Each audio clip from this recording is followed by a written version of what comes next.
What's up? Okay. Hi, Asante. Sorry we're running a tad bit behind. How are you? Oh no, not a problem to go at all. I'm good. How you doing? Pretty good. So excited to talk to you. Obviously, I watched This Is Us and some of your other work, but it seems like you often play characters that have to grow up way too fast.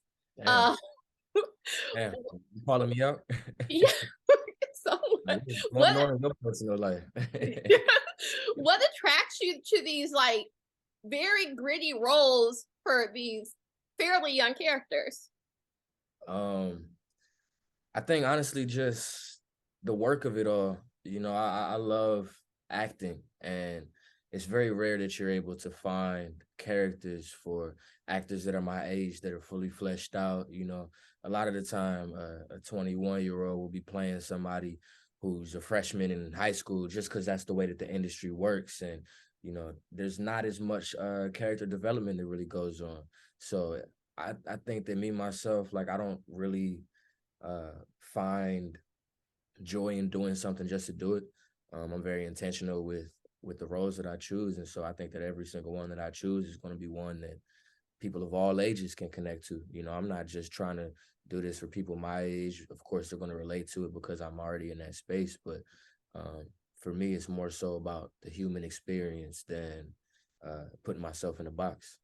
Yes. Speaking of connecting to Kadir, how did you connect to that character?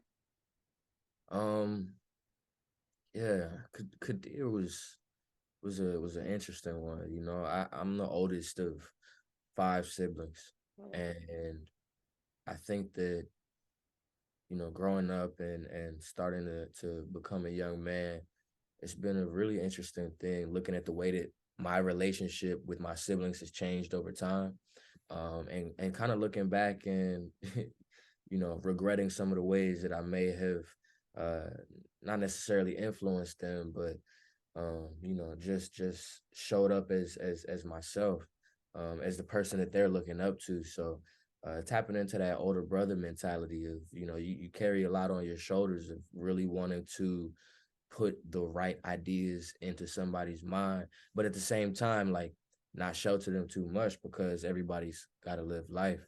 Um, Kadir wasn't able to do that, and now he has all of these people in his life that placed this blame on him, and yeah, it was. I think it was a deep journey inside of like how do we process the guilt of how we affect the ones we love. Yes, especially as you were saying that it kind of comes into you at a young age and not because of bad parenting or whatever. If you're the oldest, people are going to look up to you because there's people under you. Like that's just how it naturally goes. And it can be a bit hard as like a child, as you were saying, to fall into that role naturally. Mhm. But Kadir is a graffiti artist and but he also draws as well. Did you learn anything about that or do you draw yourself? Yeah, so the entirety of the prep process. I'm talking to Aristotle, flying out to New York, kicking it with Alex. And we're really just in the streets of New York learning how to tag, learning all of the details in it and really trying to adopt that mentality of what it means to be somebody that is a vandalist at the end of the day, but doing it for such a deeper purpose than, we just want to spray paint some walls. I learned a lot from Dread and two say two amazingly talented graffiti artists that worked on this movie.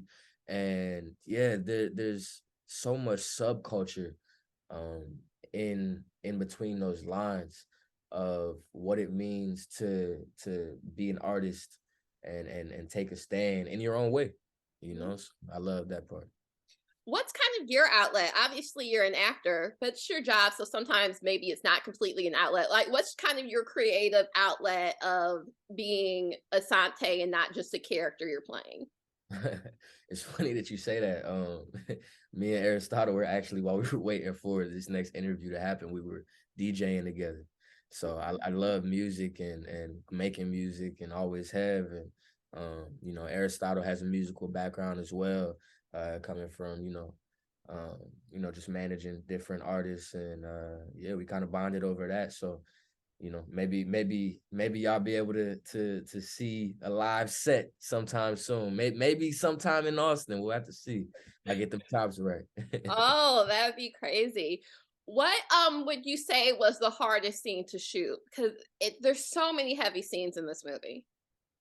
um, Shooting a winter movie in the summer makes every single scene hard as hell because it feels like hell, like literally outside, and we're wearing these big ass like trench coats and Tims and double layer socks, like everything to make us feel like we got the wardrobe of New York, but it's like 100 degrees outside and humid. So honestly, I just really feel like the environment and the grittiness of New York kind of made them all equally hard. But if there was one that I had to really pull out, I would say the scene with Luis at the end of the movie when you know, I, Kadir pretty much confronts him about all of the lies that he's been telling. You know, it goes back to that whole thing of guilt, you know, and you know, I feel like in that moment Kadir kind of had to face a side of himself that you know, was kind of holding him back this whole time. So that was Yeah. pretty tough. And then also just having Louis as a scene partner. I mean, you know, he throws things at you every single time in a completely different way.